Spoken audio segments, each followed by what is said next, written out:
Swayam Prabha. Digital India. Educated India.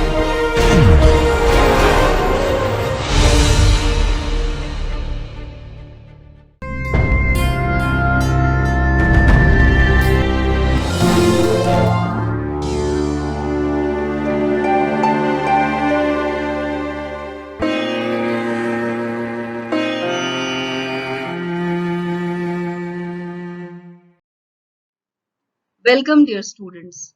This is a video for the subject of education for the course of Bachelor's in Education and for the paper of Conceptual Foundations of Education. Here we are going to discuss about the philosophical basis of education, and in this lecture we will study the Realism School of Philosophy. We will see the School of Philosophy and its educational implications. This video has been recorded by Dr. Iram Khan.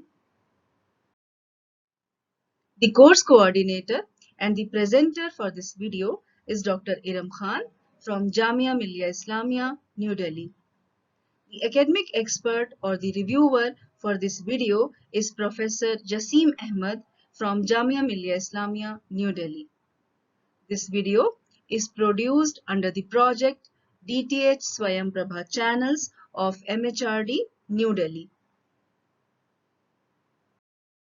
Hello dear learners, I am Dr. Iram Khan, Assistant Professor at IASC, Faculty of Education, Jamia Millia Islamia, New Delhi.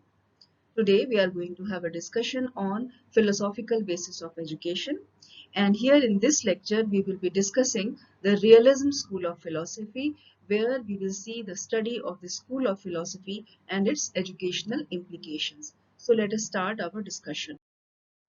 The objectives of this lecture are to discuss the meaning of Realism School of Philosophy, to explain the various aspects of Realism School of Philosophy related to education, and to elaborate the significance of realism with respect to education.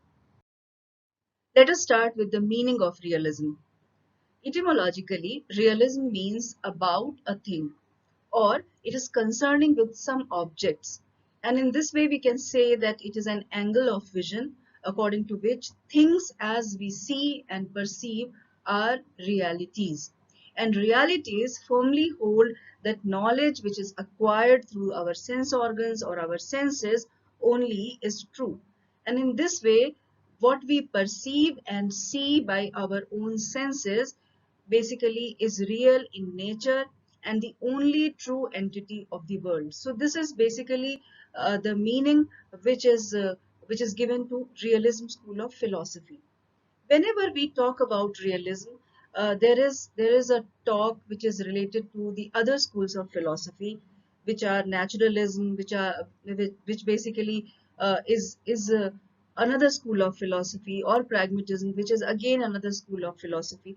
So we can say that there are certain things which are very much similar to these school of philosophies, and there are certain things which are very much different from each other whenever we talk about these schools of philosophy. So both naturalism and realism believe in the truth and reality of the material world. The difference between the two is mainly with when we talk about naturalism, it actually emphasizes the ultimate truth and reality of the matter and the material objects, whereas realism does not bother about the ultimateness of the reality of material objects. It is concerned with them as they are only considered as to be in existence. And when we see the perspective which is given in pragmatism school of philosophy, both realism and pragmatism emphasize the importance of experience. And in case of pragmatism, we have seen that the experiences have been given a lot of emphasis.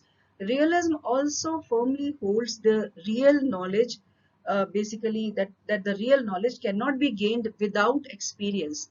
The difference is that realism believes in traditions and facts which basically are true and the forms of real knowledge, and they say that uh, they all are linked up.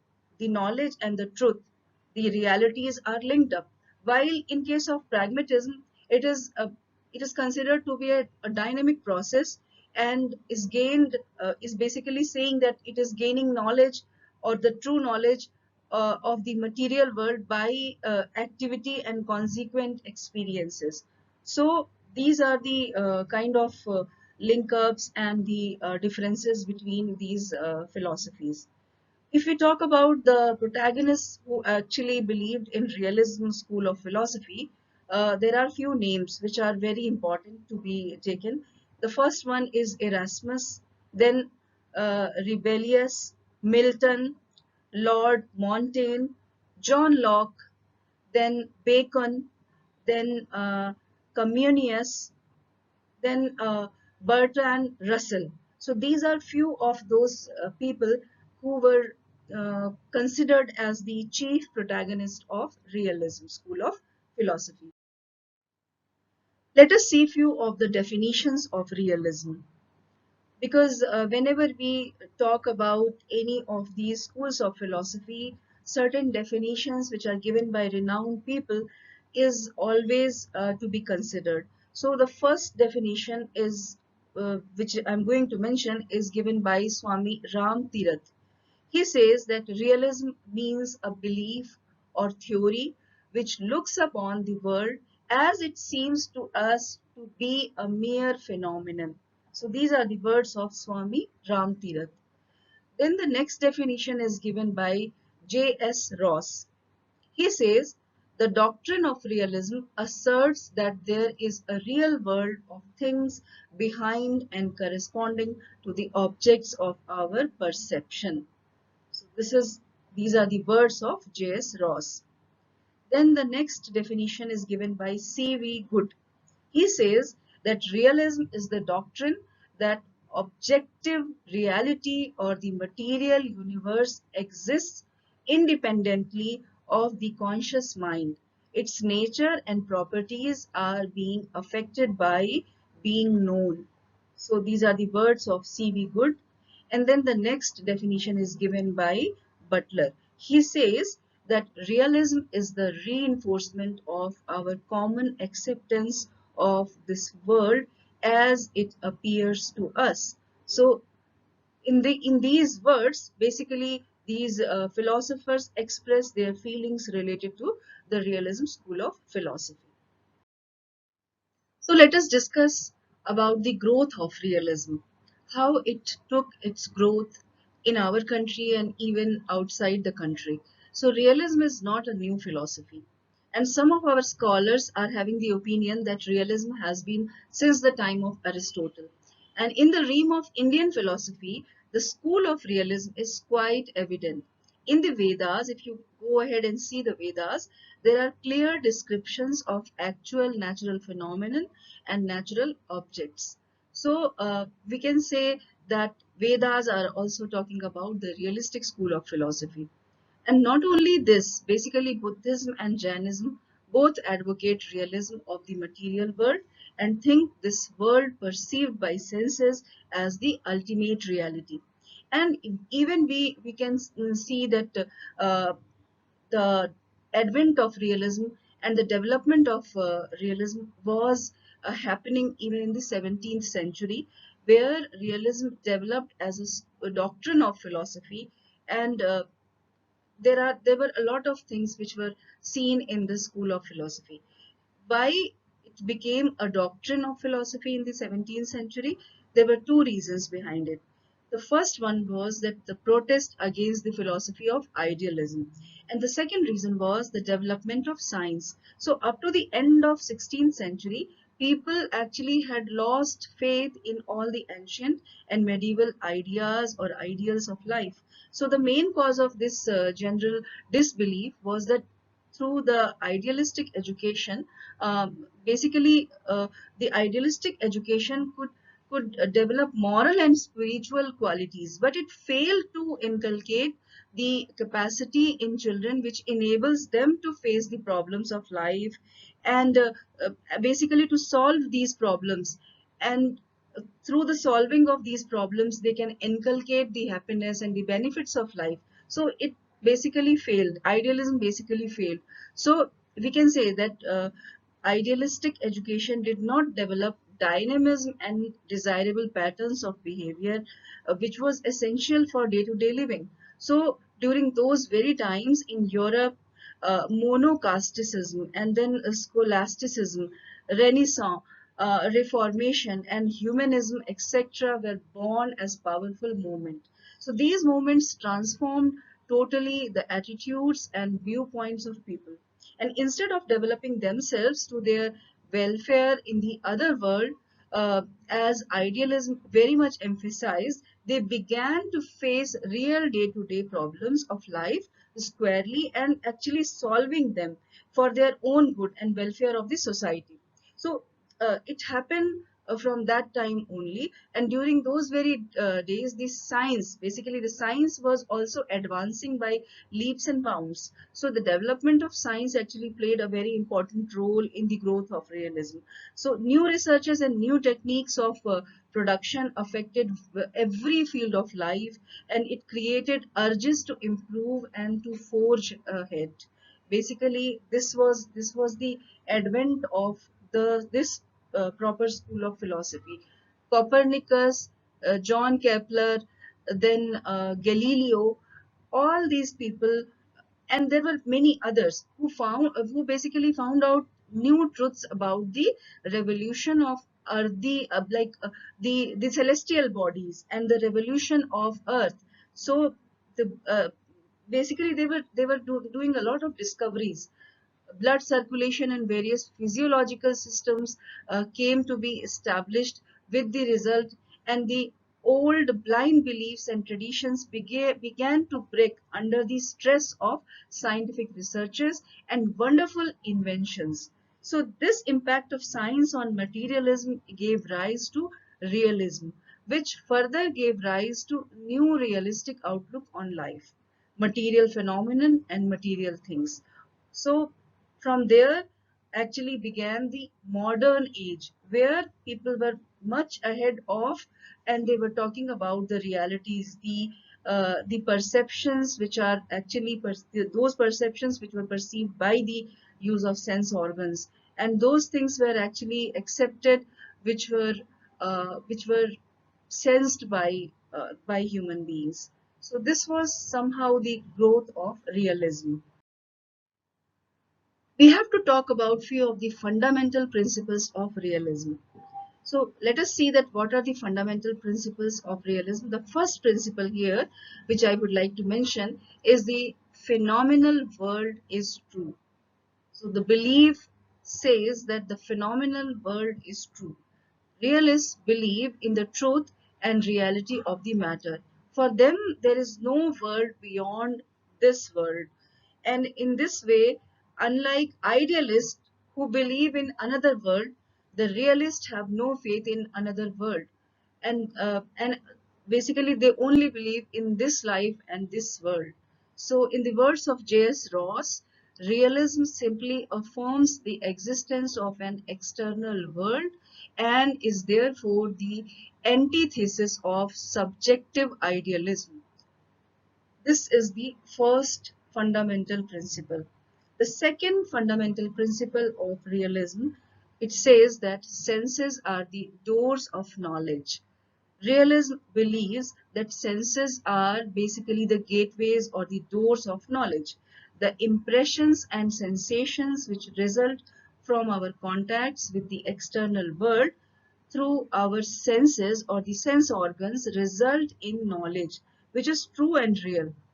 The neo-realist, uh, the famous person who is Bertrand Russell, in his book, he has written, basically the book is titled as Analysis of Mind.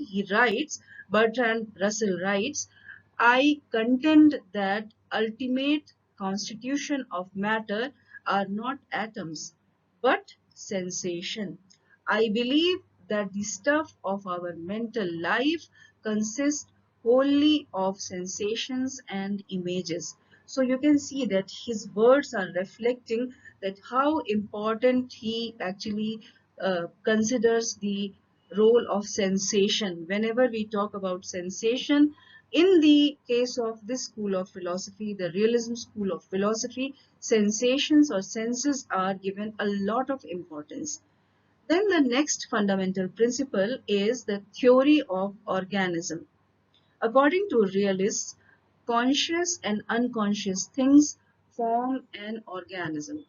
So, in the words of Whitehead, who again is a follower of the school of philosophy, he says the universe is a vibrating organism in the process of evolution. Change is the fundamental feature of this vibrating universe. The very essence of real actuality is process. Mind must be regarded as the function of the organism. So these are the words of a philosopher who is a staunch follower of the realistic school of philosophy, realism school of philosophy. So here you can see that uh, even the universe has been given the regard of an entity only. So this is the third principle. Then the next principle is that opposition of idealism, which is very important to discuss. Basically, realism opposes the school of philosophy of idealism. So there is no place for imagination in realism at all. Realists assert that there are no such entities as the God or a soul or the other world. They are mere figments of human imagination. So, in this way, having no faith in the existence of God, soul, and their interrelationship. Basically, realists assert that the scientific realities of matter and its attributes are true and real. So they don't believe in any of those uh, uh, abstracts or the idea of Almighty or the Creator. Then the next principle is man is a part of material world. So according to realists, man is a part of the material world. Man is endowed with sense organs and the mind through which this person attains the knowledge of the real external world. Then the next principle says that there should be emphasis on experiment. Realism lays emphasis on observation and experimentation. According to this philosophy, no experience can be accepted as true unless it is analyzed and classified in totality. Then the next principle says that importance of present applied life should also be given. So according to this school of philosophy, spiritual world cannot be understood by means of senses. So the existence of God, soul and spiritual values are mere creations of man's or human beings' imagination. They cannot be real, and in this way we cannot basically realize all those, so they are not realizable. So nobody should bother about heaven or hell, but emphasize and believe in the physical and material existence. So we can say that this school of philosophy is very much negating to the ideas of the creator, heaven, hell, or all those things which are very much true when we talk about the idealistic school of philosophy. So realists lay emphasis upon the molding and directing of human behavior as conditioned by the physical and material facts and objects of the present. uh, Basically, the present is very much emphasized. The present human life is only considered as true. So this only promotes human welfare and happiness. So these are few of those principles or the fundamental principles which actually talk about the realistic school of philosophy, and they actually give a kind of explanation that what is the belief system of the school of philosophy. In one of the finest works of Rusk, uh, the book which he has written, which is titled as Philosophical Basis of Education, he writes that the aim of new realism is to expound a philosophy which is not inconsistent with the facts of common life and with the development of physical science. So with these words, the fundamental principles of realism can be very well understood. The next point of discussion is the forms of realism. So basically there are four forms of realism which we are going to discuss here. The first form is humanistic realism. The second one is social realism. Third is sense realism. And the fourth one is neorealism. So let us see that what exactly these forms of realism are all about. The first form, which is the humanistic realism, basically the protagonist of humanistic realism firmly believe that education should be realistic. An education which can only promote human welfare and success of humankind. To achieve this aim of education, they advocate the study of Greek and Roman literatures, as they were of opinion that those literatures contained all the essentials of success and happiness in life. So in the view of these protagonists of humanistic realism, there was no problem of life over which these literatures had nothing to say. Without their study, real aim of life could not be achieved. So in this way, humanistic realism believed that the study of Greek and Roman literatures was very essential for individual, social and spiritual development. So these are few of those you can say the ideas of the people who believed that Greek and Roman literature was very much essential for the development of humankind. So they believed in the humanistic realism. Then we will be discussing about those notable protagonists of this philosophy in detail in a separate lecture. So here we will just discuss about the forms, the details of the forms of the type of or forms or types of the realism. The second form, which is social realism, basically social realism aims to make human life happy and successful by fulfilling the needs of society. So it basically upholds uh, the ideology which condemns the cramming and giving full importance to society and the social environment. Basically, the protagonists of this philosophy emphasize the attainment of real knowledge. They oppose mere academic and bookish knowledge and advocate that education which was useful to life and practical in nature should be given. So in a different way, if we talk about it, education should promote the working efficiency of the individuals. And according to this school of philosophy or the protagonist of this school of philosophy, the curriculum should include geography, history, arithmetic, law, diplomacy, warfare, and different forms of athletics, dancing, and all. So these are few of those things which the social realism actually believes. Then we have the sense realism. So since the realism developed in the 17th century, this ideology had some roots of the modern education of today. Its protagonists uphold that knowledge preliminary or the preliminary knowledge comes through the senses and not from the world. As such, in the education of the child, his ears, mouth, skin, and limbs should be freely used to the maximum. And without exercising his sense organs, no knowledge will be gained by the child. The fact is that upholders of sense realism were powerfully influenced by the scientific researches, discoveries, and inventions of the 17th century. Their thinking was totally revolutionized. They came to believe firmly that all knowledge originates from the external nature. And in this way, education should adopt real and effective methods instead of artificial techniques. Bookish education invests the truth and realities with the aura of artificiality and make believe. This basically, they go beyond the reach of an individual. So truth can only be gained by observation and contacts between senses and external objects. So this is the natural way of being educated.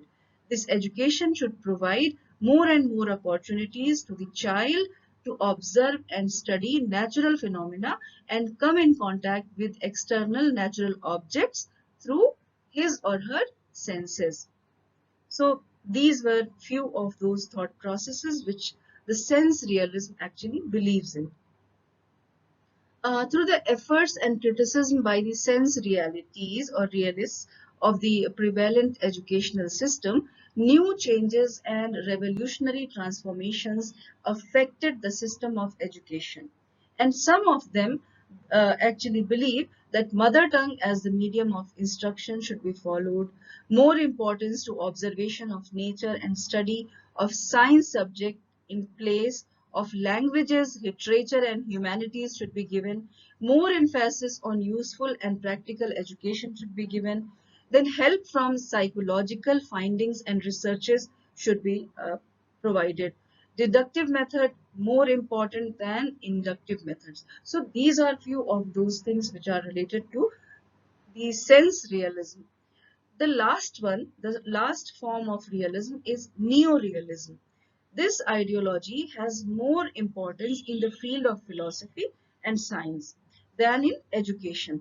According to Rusk, the positive contribution of this neo-realism is its acceptance of the methods and results of modern development in physics. Neorealism believes that like other rules and procedures of science are also changeable. So it is talking about the dynamism or the dynamic nature of science. They are valid only in certain conditions and circumstances. When those circumstances change, the rules also change. So even all those people who believe in neo-realism, they talk about the dynamic nature of science. So now let us talk about the characteristics of realistic education, or the features which are the characteristic features of the realism school of philosophy. The first feature is that it is based on science. The supporters or the protagonists of realism emphasize the importance of useful and purposive education. They advocated the inclusion of scientific subjects in the curriculum, and in place of academic and artificial education, they laid a lot of stress on the natural education, which gave birth to naturalism. So in this way, the emphasis on scientific education is the first characteristic of realistic education. The second characteristic feature is the emphasis on present life of child. So basically, being the second characteristic feature of the realistic education, it is to make the present life of child as the focal point of educational system. We all know that the fact is that realism was born as a reaction of excessive idealism. It opposed the academic education of mere ideals and values and emphasized the immediate, real, and practical problems of day-to-day life, which only can promote individual good and welfare. In other words, the present life of the child is the center of all educational activities, which is actually propagated or said by this school of philosophy. The third characteristic feature is the emphasis on experimental and applied life. This is basically, it says that realistic education is giving emphasis on experiments, experiences, and application of knowledge which is learned. So it lays great stress on learning by doing, by developing creativity and urge of practical work in children, so that they are able to solve their immediate practical problems and lead a real successful life. Number four is the opposition of bookish knowledge. So realists declare basically they basically are against mere academic, theoretical, and bookish knowledge, which develops only rote memory and encourages cramming. It does not enable the child to understand the realities of external things and natural phenomena. According to the protagonist of this school of philosophy, the realism school of philosophy, education should inculcate in the child an understanding of both the things and the environment. So, the slogan of realistic education is not words but things. Such type of education promotes intelligence and a sense of judgment, which the bookish education does not do. Then the next characteristic feature is limited freedom of child. Realistic education realizes the prime importance of child. According to realists, the child should be given full freedom to develop his or her self according to his or her innate tendencies. But here they don't mean that the freedom should promote like an ill-disciplined person. This freedom should promote self-discipline and self-control. So in other words, the child should proceed from ignorance to knowledge slowly but surely through his or her own efforts and self-discipline. Number 6 is emphasis on training of, in basically the emphasis on training. So this is the sixth characteristic of realistic education, where training and development of senses of child is basically given a very important aspect. It has been considered as the very important aspect. So unlike the idealists who impose knowledge from above, realists advocate self-learning through senses which ought to be trained. So these senses are the gateways of knowledge and developed by use and experience. So the sixth characteristic feature is emphasis on the training of senses. Number 7 is that equal importance to individuality and sociability. The seventh characteristic feature of realistic education is to emphasize equally the individuality and sociability of the child. So basically the aim of realistic education is to develop both the individual self and the society of which this human being or this person is an integral part. So in the words of Bacon, he clearly asserts that realistic education develops the individual on the one hand and on the other hand tries to develop society through the development of social consciousness and sense of service to the individual. So these are those characteristic features which are very important whenever we talk about the realistic education. So now let us see the realism school of philosophy and the aims of education. The first aim of education is preparing the child for a happy and successful life. This is the basic and the first aim, which is talking about the preparation of the child to lead a successful and happy life. Education should be such that the child is able to solve his problems of life successfully and lead a happy life, promoting the welfare of the society as well. Number two, or the next aim is preparing the child for a real life. This is basically talking about that the child should be prepared for the real and practical life. Realists believe in the reality of knowledge of external material world gained through senses. So in this way, they wish to prepare the child for the real life of material world. Number three is the third aim is developing the physical and mental powers of the child. According to realism, mind as well as the physical organs together constitute an organism composed of matter.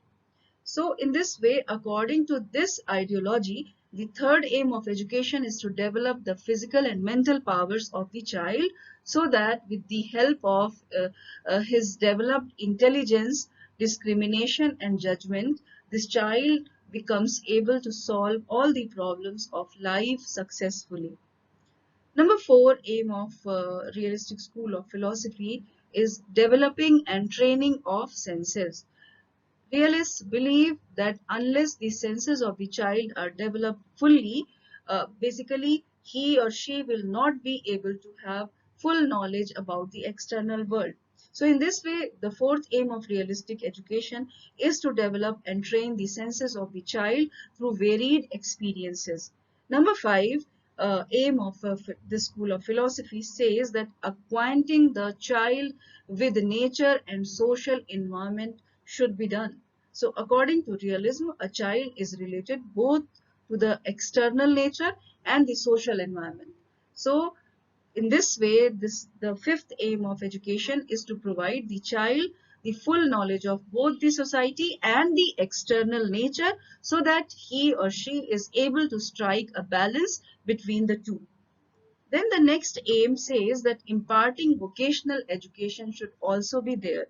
So according to realism, education should be a practical utility to child. Since the problem of livelihood is the main problem of life, uh, every time we can say that this problem of leading a good life and earning the livelihood in a proper way has been the problem of the lives of human beings. So according to this ideology, the sixth aim of education is to provide vocational education to the child. Now let us see the role of the curriculum or the thought process behind the curriculum which is laid in this school of philosophy, which is realism. So realists insisted that only those subjects and activities should be included in the curriculum which prepare the children for actual day-to-day living. According to them, according to this school of philosophy, considering the real situations, conditions, and circumstances of the present day life of human beings, realists emphasize to give prime place to nature, science, and vocational subjects, whereas secondary place to arts, literature, and languages.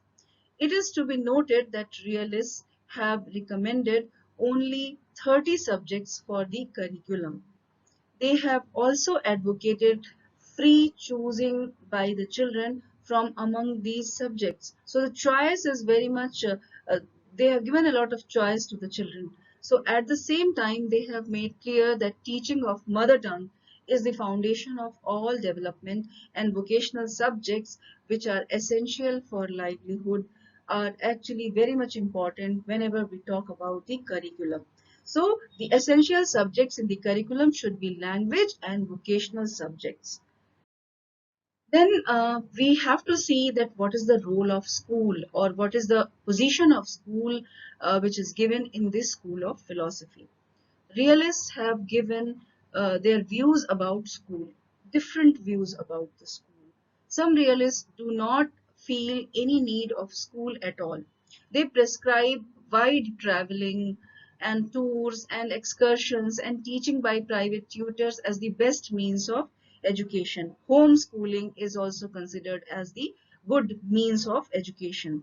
On the contrary, there are other realists who emphasize the importance of school and class teaching, the classroom teaching. They regard school as a mirror of society and reflecting its true start of affairs.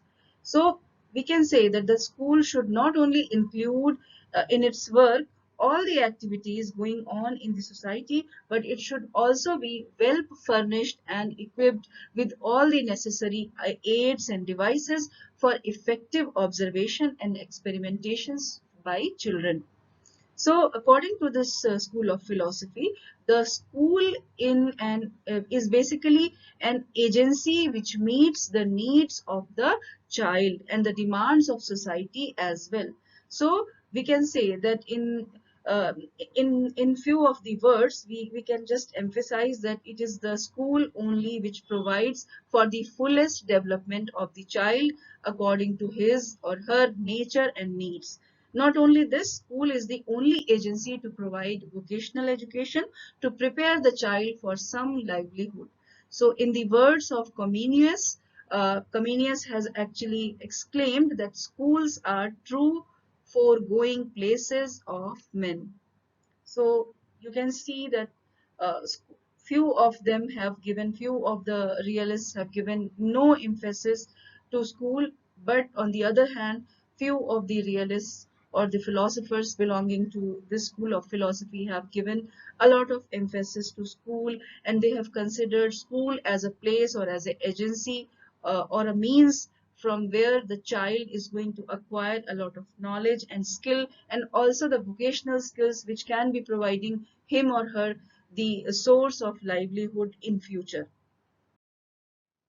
Then let us see the role of discipline, or what exactly is the place of discipline in realism school of philosophy.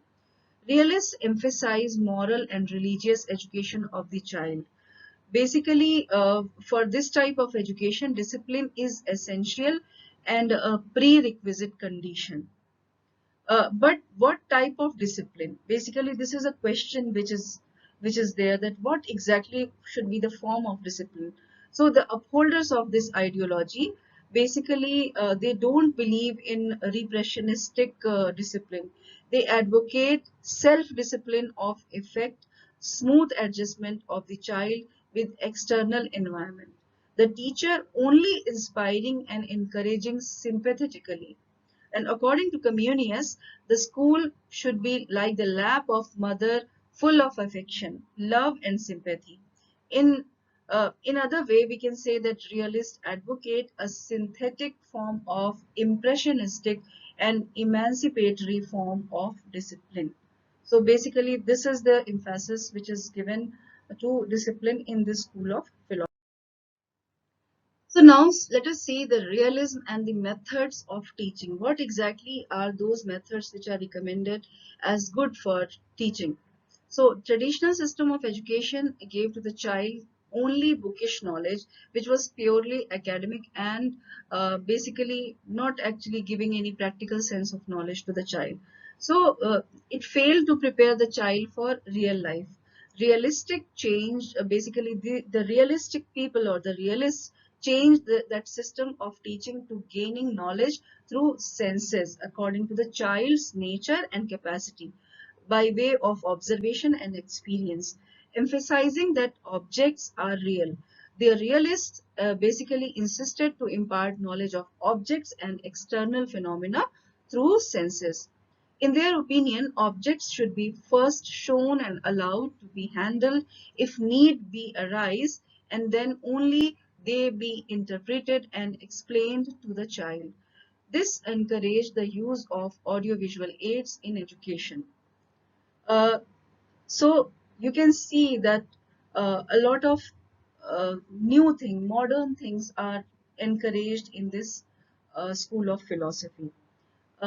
Bacon, who is considered to be a very famous realist, he introduced the inductive method in the process of education. According to this method, the object is shown to the child first, and then its interpretation is done. So basically, the child does his own observation, experimentation, and derives conclusions. So basically, the child does self-learning to a great extent by employing inductive method.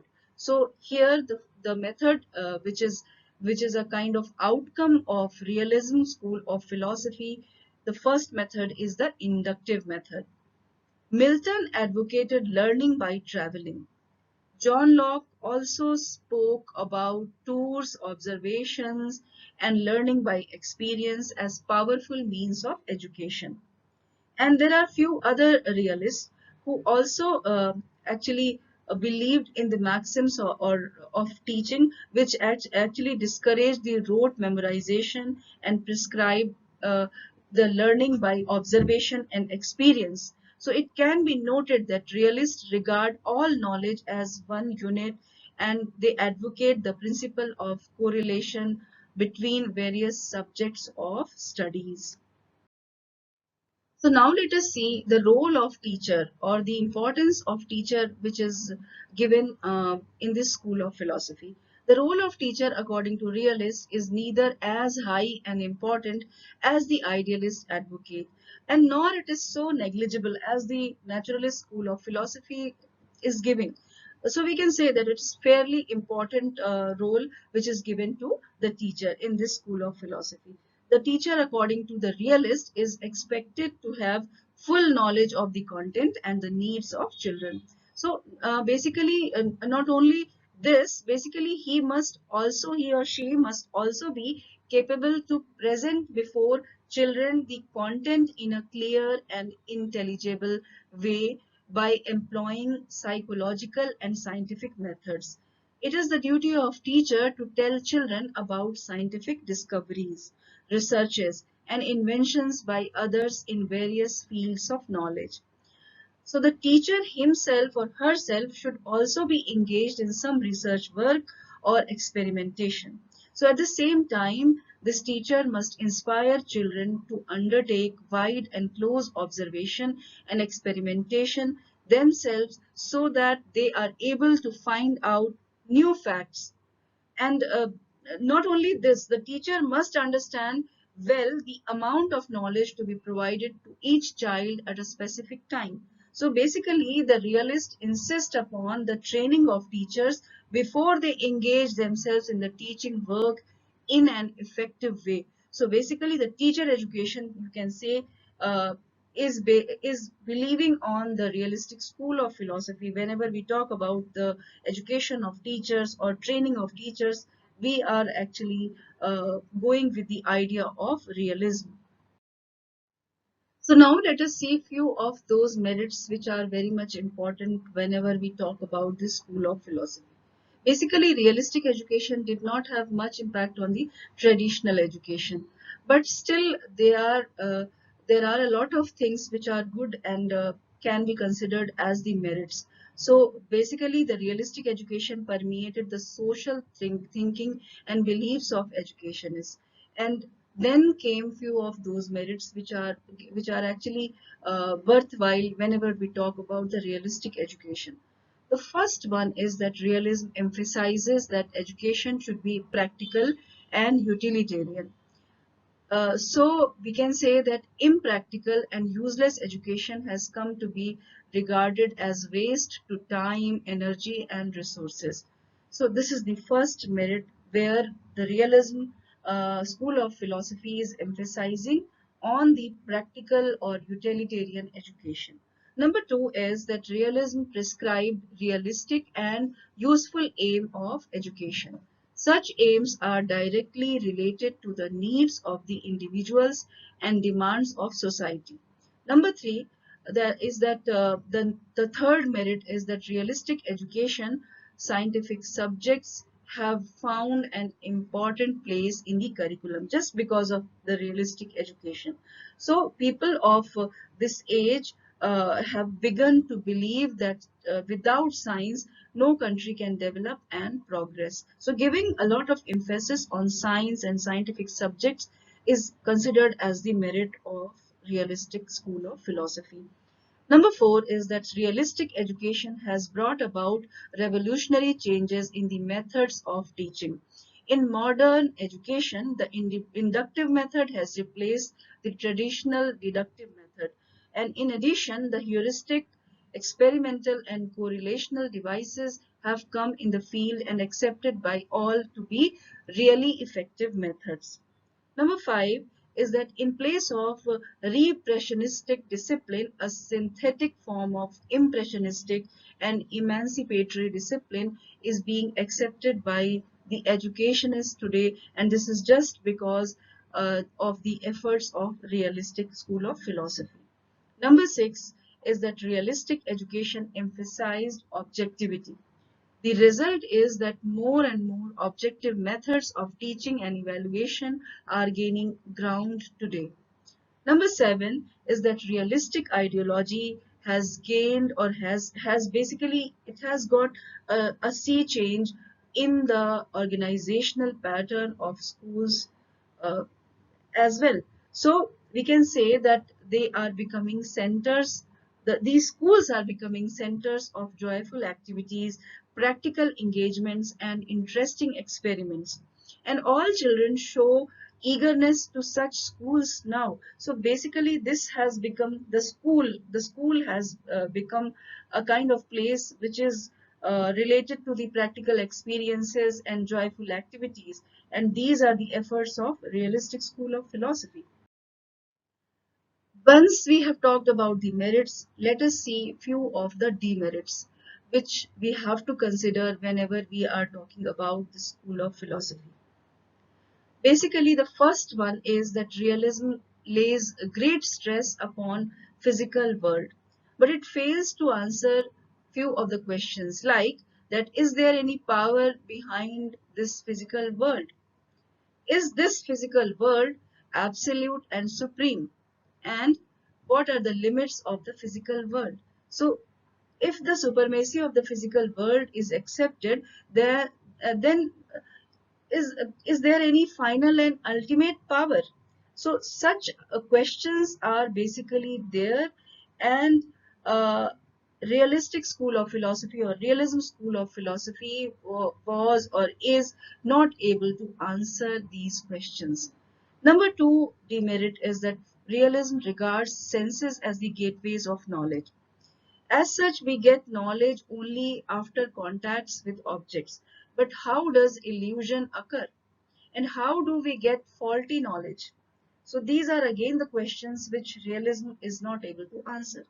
Number three is the demerit which we wish to discuss is that realism accepts the real needs and real feelings only.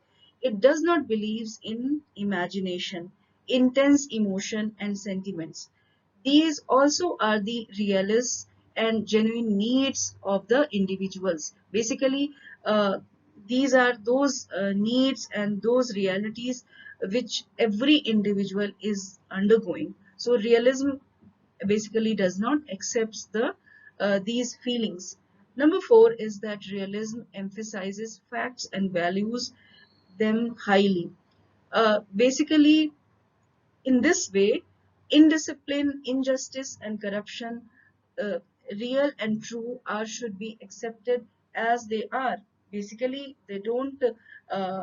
They actually exist, and realism basically does not accept those. So the true things which are uh, not actually positive in nature are also true, and it should be accepted.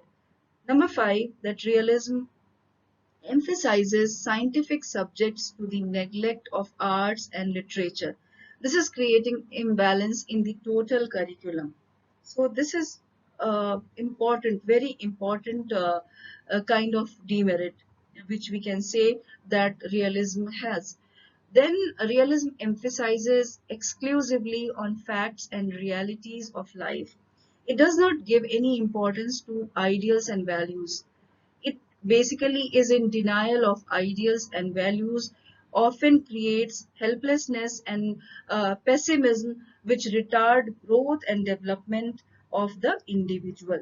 So these are few of those demerits which are related to real. So basically, we can say that realists believe that reality exists independent of the human mind. The ultimate reality is the world of physical objects. The focus is on the body and of the objects. So truth is objective, what can be observed. Basically, if we talk about Aristotle, who was a student of Plato, who broke with his mentor's idealist philosophy, is called the father of both realism and the scientific method. In this metaphysical view, the aim is to understand objective reality through the diligent and unsparing scrutiny of all observable data. Aristotle believed that to understand an object, its ultimate form had to be understood, which does not change.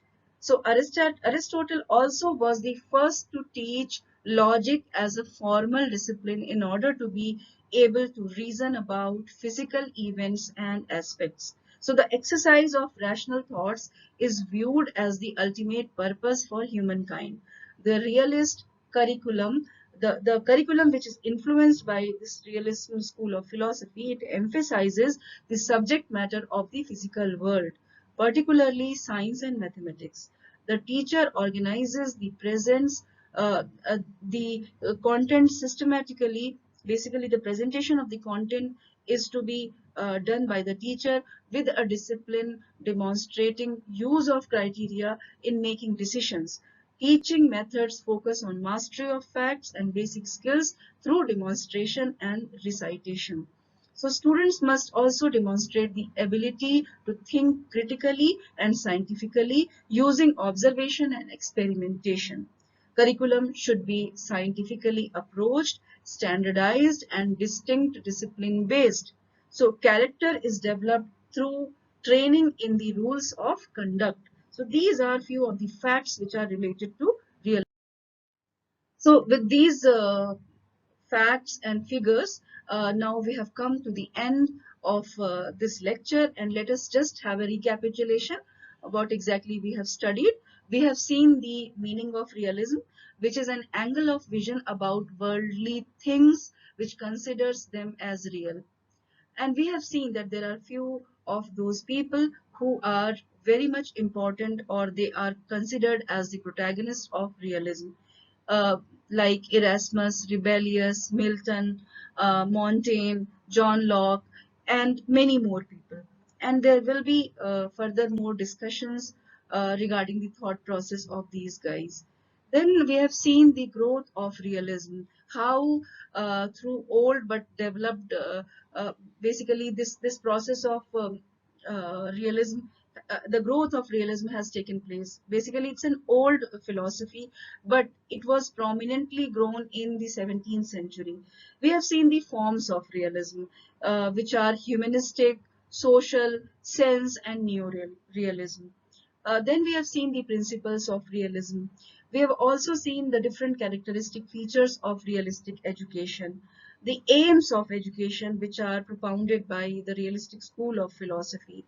And we have seen the influence of realism on the curriculum, the methods of teaching, and the place of teacher, and what exactly is the place of school, and what exactly is the place of all the education which is given to the basically is given by the school of philosophy. Whenever we talk about realistic school of philosophy, what exactly is the role of school and role of teacher is to be very much importantly discussed. So basically it is giving a lot of emphasis on the place of teacher, and they don't believe in any sort of repressionistic discipline.